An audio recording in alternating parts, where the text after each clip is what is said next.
What's happening, everybody? Welcome into Bet-Sided Best Bets. Tuesday edition rolls on, and you might be familiar with everything that we had from the Bet-Sided team throughout the course of football season, whether it be NFL or college football season. But unfortunately, that time is now gone. We now can think about the future and instead focus in on March Madness. The gang is all here. Donovan Smoot, Peter Dewey, Reed Wallach, Ian McMillan, and Ben Heisler.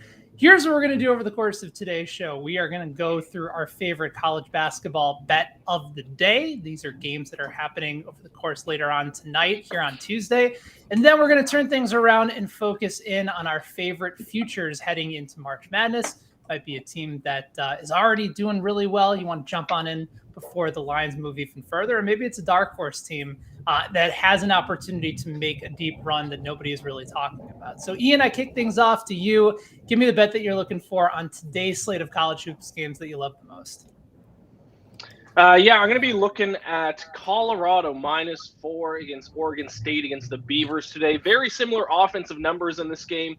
Both teams pretty good offensively, but where the difference is in this game is on defense. Complete night and day when you look at these two teams. Oregon State's truly one of the worst defensive teams in the entire country. So if you look at defensive efficiency, Colorado's 71st. Oregon State's 331st in defensive efficiency. Also, when you look at the styles of play, both teams rank in the top 65 in the country in two-point shot rate. So they both keep their shots down low and interior. So then you want to look at how both teams defend that area of the floor. Well, Colorado ranks 62nd in opponent two-point field goal percentage. Oregon State ranks 335th.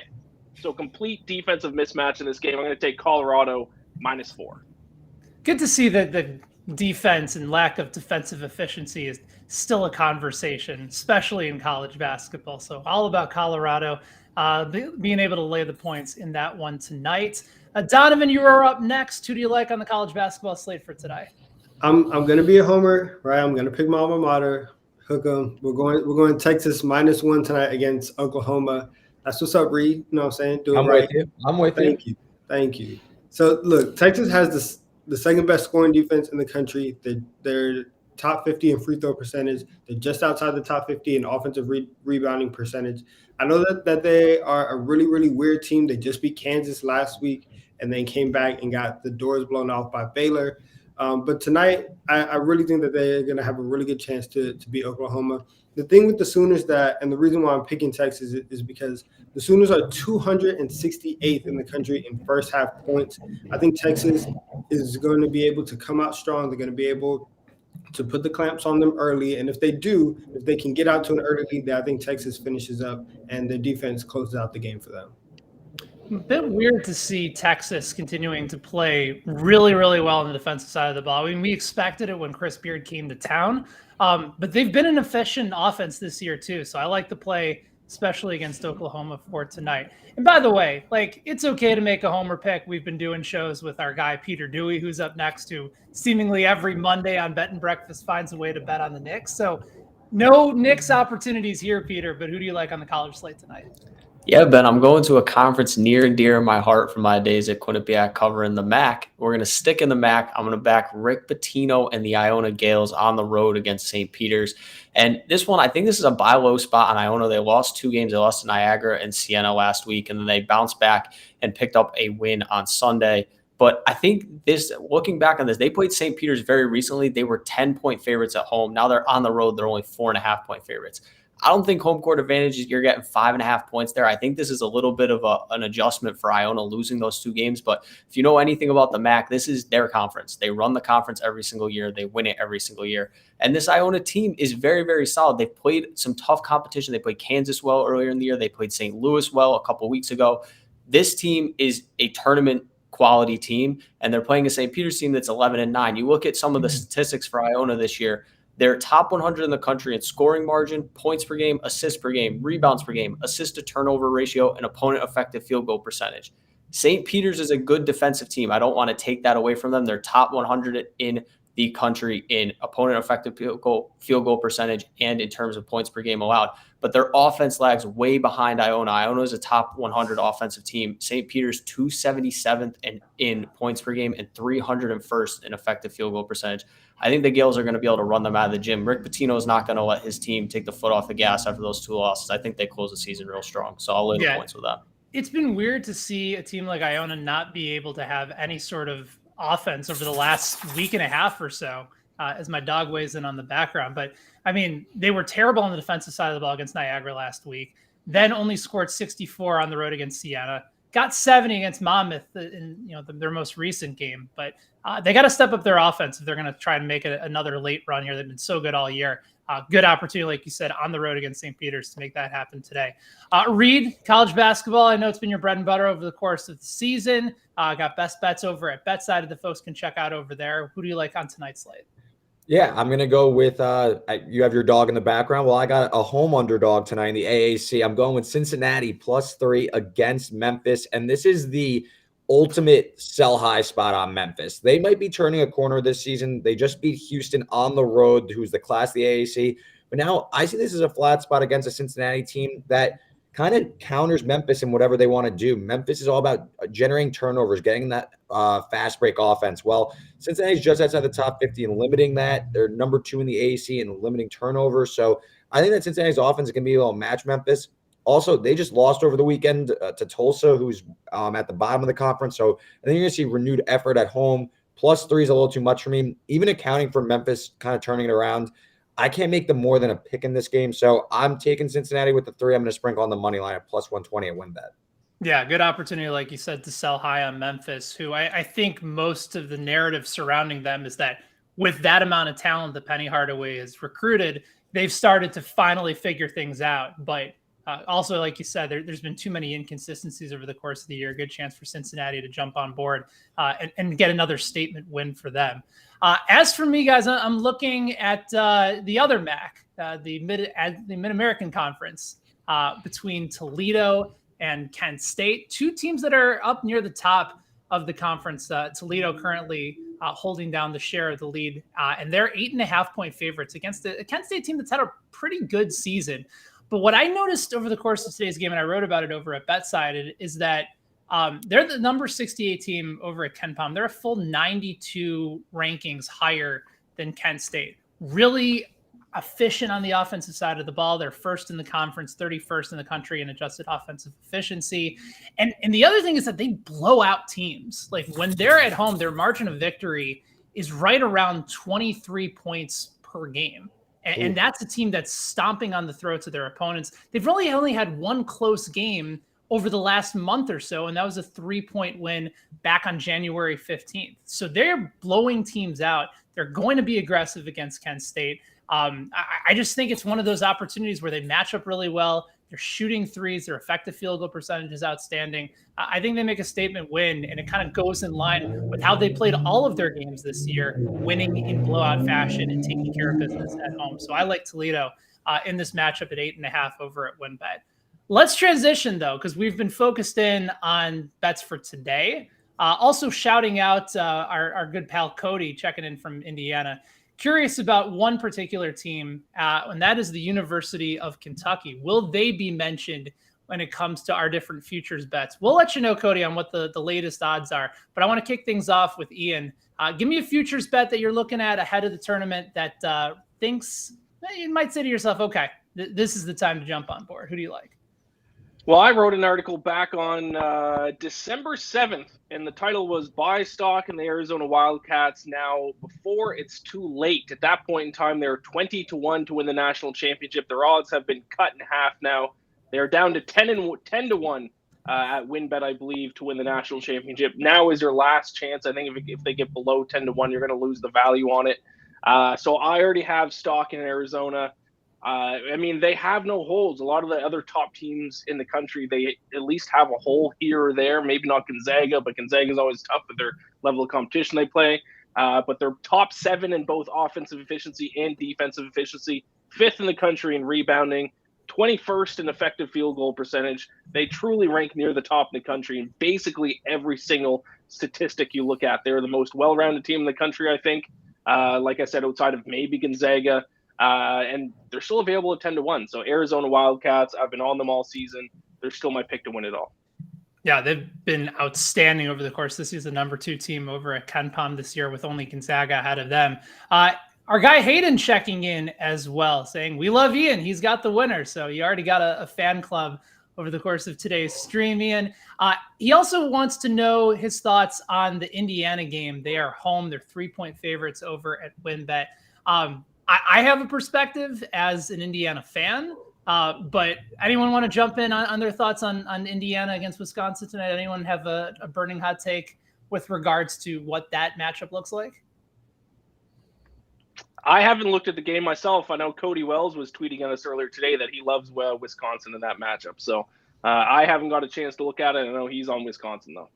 Yeah, as a Wisconsin alum myself, I'm actually pretty bearish on the team. So going to Assembly Hall, place always rocking. We do kind of have Indiana's number, but we did come back from down 20 to beat them in Madison earlier this season. It's the Johnny Davis show. Wisconsin's underlying metrics are pretty bad. I actually think that Wisconsin's on track to get bounced pretty early in the tournament if the wrong matchup comes our way. But can't fade the Badgers. That's my team, but I wouldn't be running to bet them on the money line tonight. So yeah, my issue with. Oh, go ahead, Ian. Sorry, just one really quick last point here about Wisconsin. And to your point, Reed, why I haven't been high on them this year either is they can't shoot. They're 262nd in the country in effective field goal percentage. It's hard for me to back a team that ranks that low in shooting. They're good in a lot of other areas. I think they turn the ball over the fewest amount out of everyone, but Wisconsin's a tricky team to bet on. It's the Johnny Davis show. And if he's not going for 30+, I don't know where our offense comes from. So I say hours, like I still go there. I love the hour. I noticed that. I love it. No, but it really is. It's Johnny Davis and not much else. Maybe Brad Davis on the right night, but it's tough to count on that all the time. So that's why game to game, it's not that great betting Wisconsin. And the wrong matchup could come tournament time, could see them get bounced early.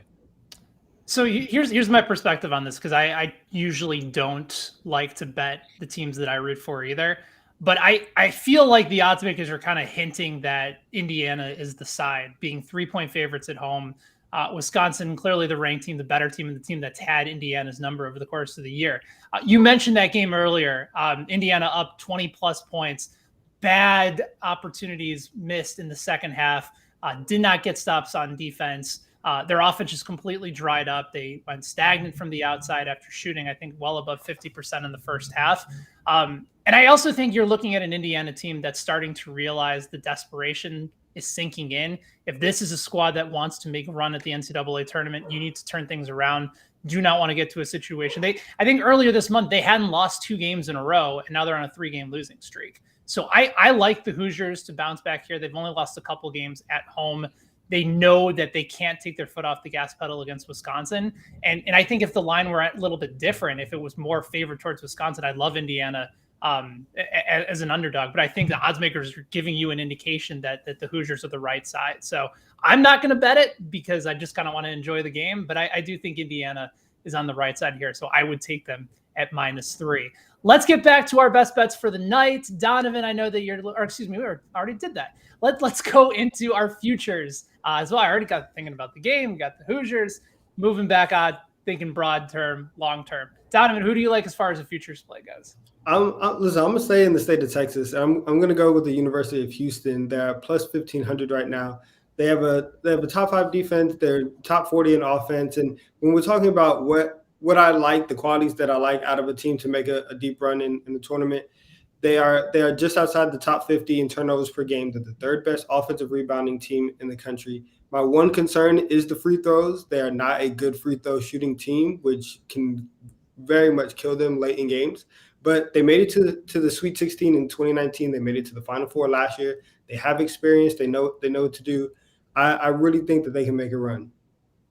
Houston already has a lot of tournament experience with Kelvin Sampson at the helm. They got a lot of vets on that team, so it makes plenty of sense to me. What about for you, Peter? Who are you targeting? And I know that this goes hand in hand with Cody, because he had a question about the Kentucky Wildcats. I know that you're big on them as well. Yeah, perfect for Cody to say Kentucky's now 10-1 to win the national championship, and for good reason. I personally think they're the best team in the country. You look at Kentucky's losses this year, they lost to Auburn and they lost to LSU in the SEC. In both of those games, one of their starting guards got hurt. Severe Wheeler got hurt in the LSU game. Ty Washington got hurt in the Auburn game. I think Kentucky wins that game against Auburn if Ty Washington doesn't get hurt. They were up in the first half before he went down, and arguably, I'd say Oscar Tshiebwe is their best player, but Ty Washington is their most impactful player. They need him on the floor. He really distributes the ball. He hits a lot of big shots. And you look at this Kentucky team, and two things I love about betting teams to win a national championship and to make a deep run is their guard play and if they have a lot of veterans. We always see time and time again the teams with a lot of guys that are upperclassmen will find a way to win games. Obviously, there's the outliers when you have star freshmen. Kentucky has a very nice balance of both. Tshiebwe, Kellen Grady, Davion Mintz, Jacob Toppin, they have some serious guys that are upperclassmen that have played big roles for them. Keon Brooks, like they have that, and then they have the young Ty Washington, the freshman, the point guard, who really gets things done for them. They're a top 10 team in plenty of stats this year. They have a very solid defense. They score a ton of points a game. They're averaging 81.3 points per game. The SEC is going to be tough. They might not win the conference, which might knock them out from getting a 1 or a 2, depending upon how things land because of Auburn. But I think they're going to be a really tough out just based on their depth and really kind of they spread the ball around. They have multiple guys averaging over 10 points a game. So, yeah, give me the Wildcats at plus 1,000. All right, Kentucky at plus 1,000. Big Blue getting some noise in the futures market. Reed, I head to you next. Who's that team for you that you expect to make a very large run when it comes to March Madness? Yeah, I've bet on a handful of teams. Some of them mentioned Kentucky, Arizona at a bit longer prices. I have Auburn as well at a longer price. The next team I'm kind of eyeing here is Illinois. They profile as a team that's primed for a Final Four run. Last year, people thought they were, and they got the hardest 8-9 matchup of all time with Loyola Chicago, who is a top 10 team in KenPom. So they got bounced early, but they're back this year. They have Kofi Cockburn, who is a National Player of the Year candidate. And I was talking about KenPom. That is college basketball Bible. If you are tuning in for the first time, check out KenPom. It is the advanced metrics. It's just gospel. It is going to give you all the key predictive metrics to predicting games. They give you projected lines for each game and so on and so forth. So how do you use KenPom? What does KenPom do for you? Well, historically, KenPom has predicted since 2002, the national champion is based around top 20 on advanced offensive efficiency and defensive efficiency. So they're well balanced. That's what wins championships, except for twice. Last year's Baylor team, which they had a funky COVID pause in the middle of the year, which I think threw their scent off, and one of the UConn teams from the past decade. So Illinois doesn't fit the exact metric yet. They're 23rd on offense, 22nd on defense, but they're just outside that threshold, and they have a relatively easy schedule to finish in a very competitive Big 12. They go to East Lansing to play Michigan State and to Ann Arbor to play Michigan. Besides that, they host Ohio State, Iowa, and some other bottom feeders. Coburn on the inside, Andre Cabello, Alfonso Plummer, Trent Frazier, they're all healthy. They're on the perimeter. I think that this Illinois team is really good and dangerous. If they could get the right bracket, no reason why this team can't make the Final Four. I think that this 20-1 could be closer to 10-1 come tournament time. All right, so Reed brings up an interesting point because that was long-winded, but I do like Illinois. Because I too subscribe to the world of KenPom, but I know that others on our team go elsewhere for stats. So for anybody that's just joining us for the first time, is there places or avenues besides KenPom that you typically like to go to when it comes to information? Yeah, I just look at the raw stats. I don't know why everyone needs to rely on KenPom to throw things together and then tell you who's good and who's bad. Just look at the raw stats. They're out there. Don't rely on KenPom's. Who's KenPom? Ken Pomeroy. I'm gonna release the IMAC rankings. I'm gonna release the IMAC rankings, and everyone's gonna subscribe to those. How about that? How about that, KenPom? Watch out, the IMAC rankings are coming. I'm just gonna randomly say who's good and who's bad. Just look at the stats. Why do you gotta rely on a guy named KenPom? But the stats are on the page. It just compiles it all for you, and they're very predictive as to who's going to win and who's going to lose. It's just like a one-stop shop. It's like going to the deli counter, but like they have all the meats already cut up for you and everything. You don't have to like have them go like over there to all the way to the end and then back and forth. Like it's all right there for you. It's just very easy. Yeah. So why would you go to a deli when you can just cook a nice gourmet meal yourself in your own kitchen with your own ingredients? Well, you still have to go though, but you have to go to the market. You have to go to the, all to the bodega to get your like salsas and everything. Everything's right there in front of you. It just, it's all done for you. And I know you use KenPom now, so like I don't use KenPom. I've never been on the site once. I've never been on the website once. You should check it out. It's very helpful, and it's been very predictive of predicting national champions. So KenPom. Listen, if you come up with a set of stats, Ian, that we can have available at BetSided that incorporates all of this, then and we can be the better bettors as a result of it.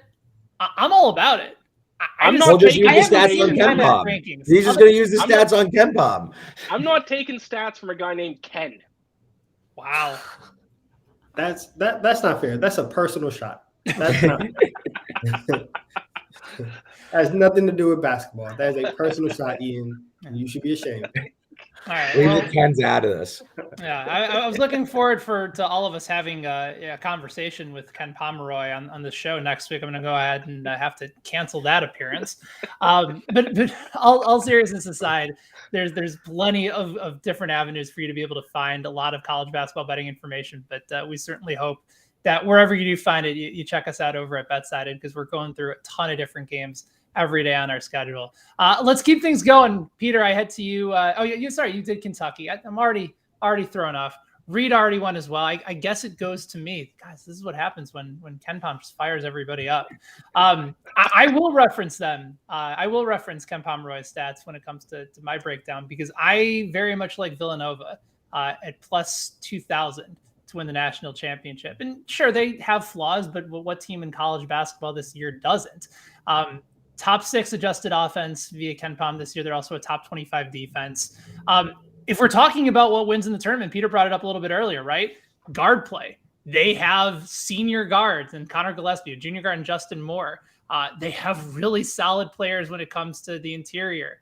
I look at Villanova, and even though they've had a couple tough losses to Marquette, which has really been their only team that's really beaten them up since the start of conference play. I know that they lost to Creighton back in mid-December, but they've taken care of business in the Big East over the course of the season. The other thing that I love for them in the tournament, number one free throw shooting team in the country. They shoot just under 83% from the line. We've seen so many talented teams miss out on an opportunity advance because they cannot make their free throws. They cannot close out games. They don't turn the ball over. They're ranked 18th in turnover percentage this year. Just a smart, solid basketball team that leads with their guards, that still has a little bit of size inside. And they're just a versatile team with a head coach who's won 2 national champions. I think that That's all. What's that? That's all. That's all. That's I think they're really good. I think they win out the rest of the year, and I think they set themselves up for a very nice spot in the NCAA tournament. Hopefully you guys will, regardless of where you go to follow your college basketball stats, hopefully you still come back and join us over at BetSided as we go on every week. We'll be back at this time again next week, going over our favorite bets for that day in college basketball, as well as some of our other futures plays that we'll be diving into. So for my guys, Reed and Ian and Donovan and Peter, I'm Ben. Appreciate all of you guys checking us out here on the live stream. Look forward to doing it again soon. So long, everybody.